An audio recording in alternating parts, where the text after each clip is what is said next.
All right. Welcome back, everyone, to another how-to in my series of how-to. If you don't know, my name is DM Rhino, and today we're going to show you how to create a human ranger just on D&D Beyond, just to help new players. If you like this kind of content, please hit like and subscribe and ring the bell. But let's get into it, all right? So again, we got our D&D Beyond. Go to create character. See over here, it's going to load up our character. Yeah, standard. Yeah. So it is also important that rangers, sometimes people don't always pick rangers because they're not the most favoritive of classes, but they are very useful in a party. And we're just going to type this guy, we call him Rang. We're going to give this guy, and we're not going to click on anything else. We just want the core rules. That's the important thing. Dice rolling can be fun. Milestone is fun. Class is fine. I don't use encumbrance, and we're going to make this public. So yeah, you know the drill. This is what we do. Then we go to class, and we go right down to Ranger. Let's see. So Ranger uses their dexterity and their wisdom. Their saves are a strength and dexterity. So remember, dexterity and wisdom, we want to have that. Yeah, your Ranger does a lot of archery. Anything with bows is really good with a ranger, but you can also have like rangers using swords and things like that, or even um guns. I've had rangers use guns before, and that's also fine. And we just got to add there, and here we got to go to our level 3, and now we got to get our core traits. So what are them? They get a couple: animal handling, athletics, investigation, all these things. Well, for a ranger, let's give him perception. That's always good. Let's give him stealth. Yeah. And maybe we give ranger some nature, not inside investigation. Let's have this guy investigate things. Yeah. So again, we have dexterity and wisdom, right? And we can only use simple and martial weapons with light and medium armor and shields. So that's also important to remember, right? Now we've got our spell casting. We're going to add a couple of spells when we get our spell casting, when we do our ranger spells, and we get a favorite enemy. So we can put Hunter's Mark. And the thing about, they've changed Hunter's Mark a bit, but Hunter's Mark is very useful when you're a ranger. You get to add some extra damage there. Now, weapon mastery, what kind of weapons do we want to get? Well, as I said, this guy's going to be a typical ranger that we use for bows and arrows. So let's give him let's first make sure that we can use item martial weapons. Okay, that's good. So let's give him not a crossbow. Let's go to a longbow, right? That's pretty cool. Yeah. And let's give him like a normal short sword, right? Yeah, short sword. Perfect. Yeah, that makes sense for a ranger to have a longbow and a short sword. And then again, it says deft explorer. So we get to pick expertise on languages. So rangers tend to know more languages than most other classes because they're always walking around, they're always in the wilderness, they're talking to people. So let's have a look here. What really good languages to pick if you're a ranger? Primordial is a really good one. The reason why Primordial is because most elementals know Primordial. You can speak to the elements. So that's always a fun language to pick. And then maybe we can pick a bit of Gnomish or Infernal. Infernal is also a really cool language to pick. Not many people pick that, but I would. Yeah, Infernals are fun. I'll pick Infernal for this, right? Again, it's going to be up to you, but I always kind of pick Primordial because if you have a druid in the party, mostly druids will know Primordial also. So, you want to have a nice little language thing there. And especially if you have a diverse party, the more different languages you know in your party really does help. Then we get to pick another skill set. Let's say this ranger is not going to be so stealthy, but he's going to be more perceptive. Right, so we could give him perceptive on skill check. And now we've got fighting styles. Typical rangers also get fighting styles, just like fighters get fighting styles. So we get to pick again. What do we want? Do we want to be a druidic warrior or a fighting style feat? So druidic warrior, you get to cast spells. Cool. You're more of a spell casting ranger. Fighting feat, that means you're more of a fighting kind of ranger. So that means you get a fighting style feat. Remember when we did our fighter? So yeah, so we wanna pick a fighting style feat, and we're gonna pick archery right there, right? So we get a +2 bonus on attack rolls with ranged weapons, and we have our longbow. Yeah. Okay, now the subclass. What kind of subclass are we going to pick for this? Well, for new players, there's always a couple over here, but the one I would pick for new players is Hunter. It's the very basic bare bones ranger, but if you want to learn how to play a ranger, it is very good. It's just you're the person that goes into the wild and you're the hunter, especially with your longbow. So let's pick Hunter there. And then we get Hunter's lore. You know, we get certain things. We can have a look at their strengths and weaknesses of a creature marked by a hunter's mark. If it has any immunities, resistances, or vulnerabilities, these are all important. And then we get hunter's prey. So we get to choose a type of prey. Either we're going to be a Colossus Slayer. I'm going to scroll down here. Or a Horde Breaker. So let's have a look at the differences over here. Colossus Slayer, we can, your tenacity can wear down most resilient foes. When you hit a creature with a weapon, your weapon does an extra d8 damage. Okay, good. All right, and if it misses any or hits any points, you can deal. Okay, so that's good. And then we've got a Horde Breaker. On each one of your turns, you can make an attack with your weapon. You can make another attack with the same weapon against a different creature that is in with 5 feet of the original target. Okay, so both are really good. One, you do an extra bit of damage, and the other one, you get an extra attack. Well, being an archer, being a person who's going to use a longbow, I think a Horde Breaker would be a really good choice, because then we can fire 2 arrows on the same turn. As long as the creature is in with 5 feet of the original target, we can do an extra attack, and this is really powerful. So yeah, let's give Horde Breaker a thing there. That's good. Okay, so we've picked everything for our background. Remember, we always want to pick the background that complements the class. So something with dexterity, something with wisdom. Let's go down here, and we're going to have a look at which ones we could pick. Hermit. Does Hermit give us dexterity and wisdom? Makes sense. He's a healer. Ability scores gives us wisdom, but not really dexterity. What about a guide? Let's pick that one. We get magic. Okay, yeah, guide could work. And we get a magic initiative, which is good. But we get that dexterity, constitution, health, and wisdom. Very good. We also get survival, which adds to our ranger lore, right? And we get to pick another skill. So because our dexterity is going to be one of our main stats, let's pick acrobatics.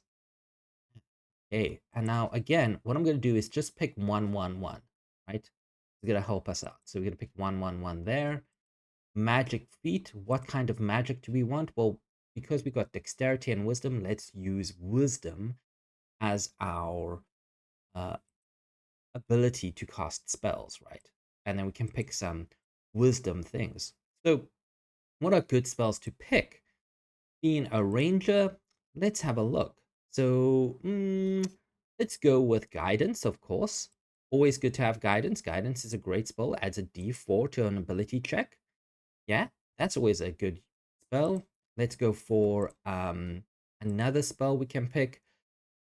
Let's see. We don't want him to rely on spells, but maybe we want him to help out where he can. Maybe he knows message. Message is always a good spell. So many utilitarian spells again. Yeah, so he can guidance people and he can give them a message. Now we get to the bigger spells. What are the biggest spells we can pick? I pick Goodberry. Goodberry or Healing Word, right? So why good berry? Well, good berries are basically like berries that restore your health. They give you 1 HP, but they give you enough nourishment for 1 day, especially if you are traveling for a long time. If you have a campaign where you have to travel for a very long time and you have to buy rations, druids and rangers kind of have a spell called Goodberry, and Goodberry is very useful because it's a level, if I think it's a level 1 spell, if I remember correctly, but restoring that health is very good. And if you're in battle or if you have a party member that is downed, you can always just give them a Goodberry and they get 1 HP, right? So it's very cool. Yeah, and it takes a bonus action to eat a berry. So that's also important, right? So yeah, Goodberry is very fun. And 10 berries, if you have a party of 5, everybody gets 2. It's easy, yeah. All right. Character, we're gonna make him, let's give him neutral again, and then modest. We don't have to make him a wealthy ranger. Yeah, everything else over here, physical attributes, personal characteristics, notes, that's all something you can fill out for yourself. Anyone you can think of. Like, the obvious ranger is Legolas from Lord of the Rings, because he's the elven archer ranger, or even Aragon is a ranger. Yeah. So these are great kind of things you can fill out for yourself, but everything here works. Okay, let's go to species. Now we click off legacy. We don't need legacy. We got to go straight down to human. Confirm. We're going to make him medium. Yeah. Skillful. Again, we get another skill. Okay.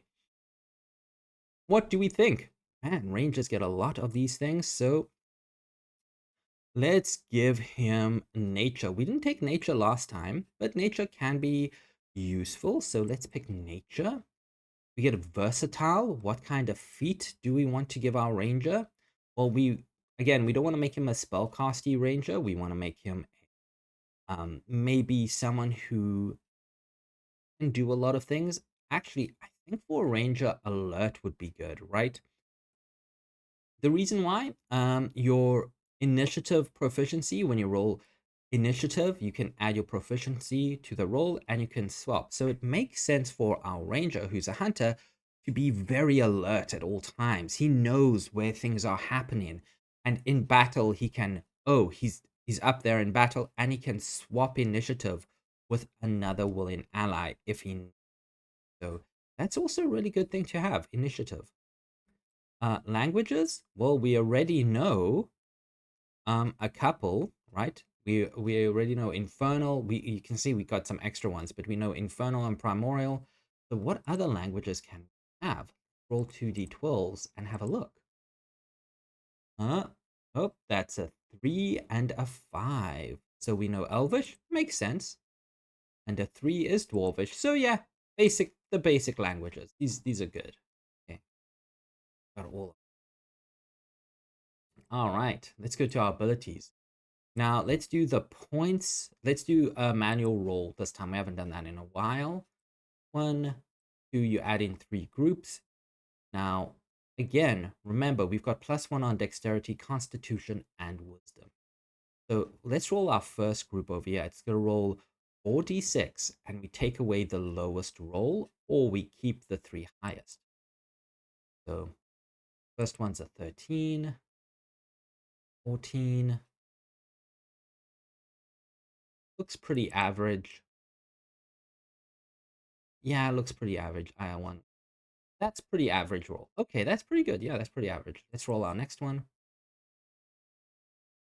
Oh, one die got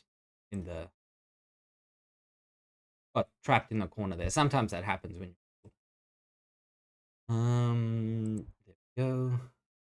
Go. Wow, look at this. Okay, oh, 4 is quite bad. Okay. We'll make an interesting character, but yeah, okay. Might there. Good. Good. 15, 15, good, good. 16, good. 12, okay. 12, okay. 11, yeah, okay. Um, I think I'm going to go with the last one, right? So let's make this ranger. Let's give him, it's the last one or the first one? I think actually I'll have more, we'll have more fun with the, so, okay, let's go here. Let's make this dexterity. We can make this wisdom, right? And we can make this constitution, right? And then we've got, rangers don't really need much charisma. We can have that strength, and we can have that intelligence. Apply these. Okay, so our dex is 17, which is good. Constitution and wisdom are 16, which is good. Intelligence, yeah, that's all good. Right, it's fantastic. Then if we go back to our background, we can try to play around with it, maybe give our dex a bit more. We can either increase 2, so if we want, we can increase the dexterity to +2 on my dex, and maybe +1 on my wisdom. So let's go back to our abilities over here, play around. If we go here, dexterity and wisdom are 16, constitution is 15. I'm happy with that. I think that's good because we want these two to be the highest, right? And we can see down here, +4, because it's 18, it's +4, right? Constitution is +2, wisdom is +3. Perfect. Okay, now let's go to our equipment. Well, we're going to take A, always, both sides, add them. Okay, now we can see we've got arrows. We're going to wield our longbow. Come on, wield in, good. Okay, got 2 short swords, which is fine. We're going to wear our leather armor. It's light armor. Good, okay, excellent. We can have a look and wield our short bow if we want, but we mainly we want to keep him an archer, right? So what's next? Let's view the character. Let's load him up and see. And this is where we get to pick spells also. Okay. Now, there it is over there. Nothing in the minus. It's good. Walking speed 30 feet. Initiative +6, which is, yeah, we have alert. Armor class 16. It's good. So he's a kind of a beefy ranger. And look at that perception. It's expertise. It's +7. Yeah, very cool. Even our passive perception is 17, which makes sense. Okay, we've got Horde Breaker, we've got this, everything. Our Hunter's Mark, 6. Okay, you always have Hunter's Mark expelled. It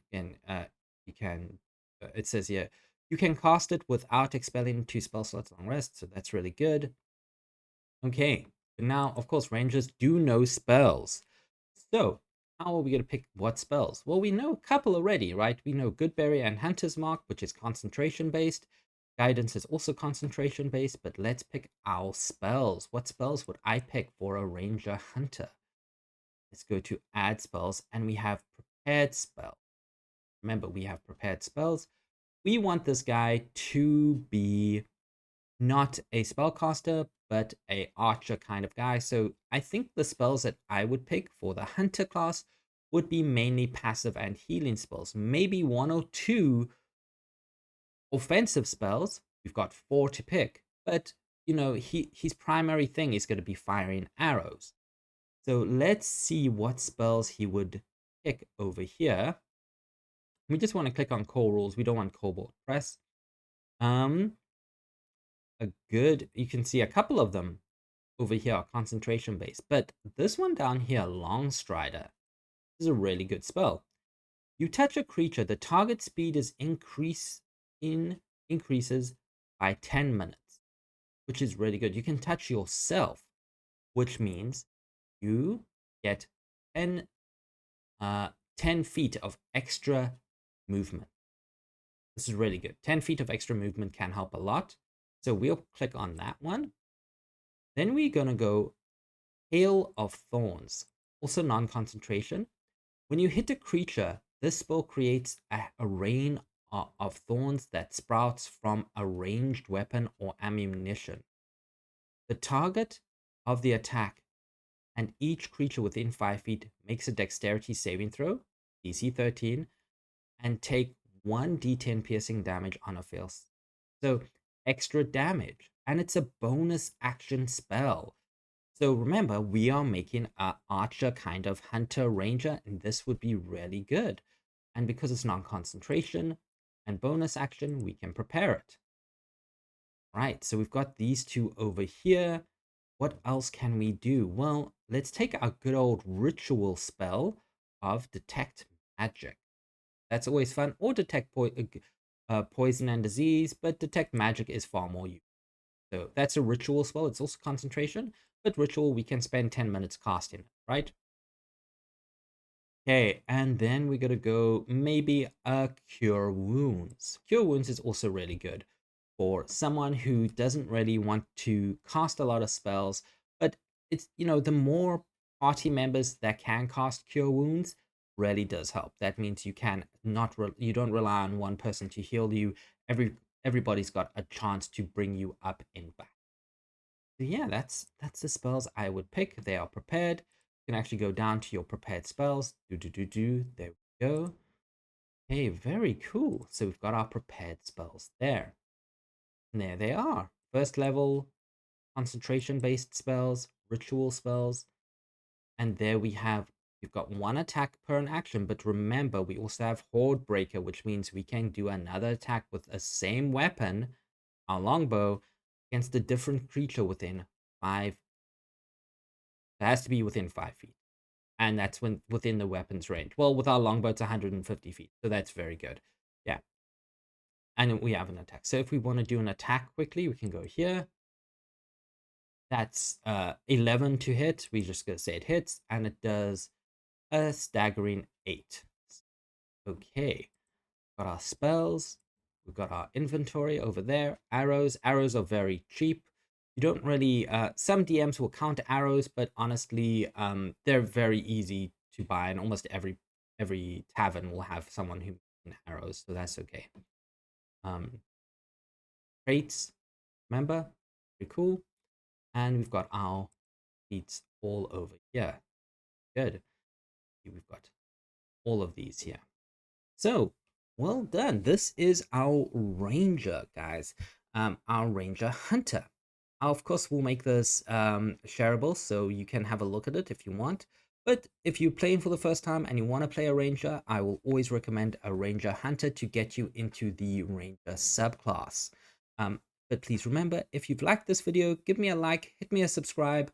I release videos every other day, as well as I put shorts out on my shorts when I talk about the monster man. But other than that, have a great day, and I will see you all tomorrow.